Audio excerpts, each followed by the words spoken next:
शिवाय दोस्तों। सबसे पहले मैं अपने गुरु को प्रणाम करती हूँ, माता भवानी को प्रणाम करती हूँ, हरिंदर या नीलम आनंद दीदी को प्रणाम करती हूँ, सभी देवी देवता को प्रणाम करती हूँ, अपने सभी गुरु भाई गुरु बहना के चरणों में बारंबार प्रणाम करती हूँ। मेरा प्रणाम स्वीकार हो। शिव गुरु का ज्ञान संजोने के लिए एक साफ मन भाव होना जरूरी है, तभी गुरु का ज्ञान हमारे अंदर तक पहुंच पाएगा।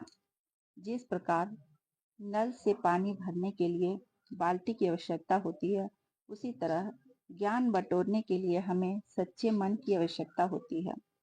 शिव हमें दिखते नहीं, तो शिष्य अपनी प्रारंभिक अवस्था में शिव की मूर्ति या फोटो का सहारा ले सकते हैं, ताकि मन का भाव फोटो देखकर ठहर सके।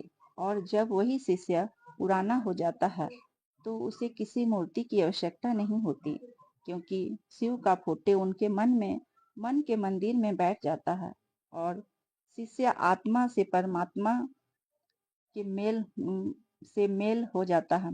इसीलिए गुरु से हमें अंतर आत्मा से जुड़ना होता है।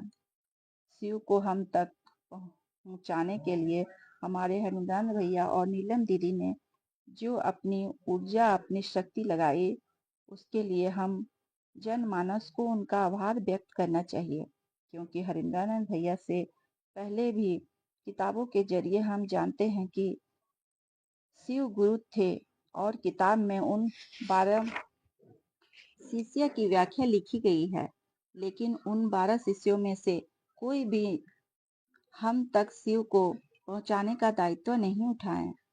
किताब में जो 12 शिष्य हैं, उन्होंने भी शिष्य बनाए, लेकिन वे शिष्य को सीधे शिव से नहीं जोड़े, बल्कि अपने द्वारा शिष्य को शिव से जोड़े। लेकिन हमारे भैया कहते हैं, हम कुछ नहीं हैं, आप शिव से स्वयं जुड़े।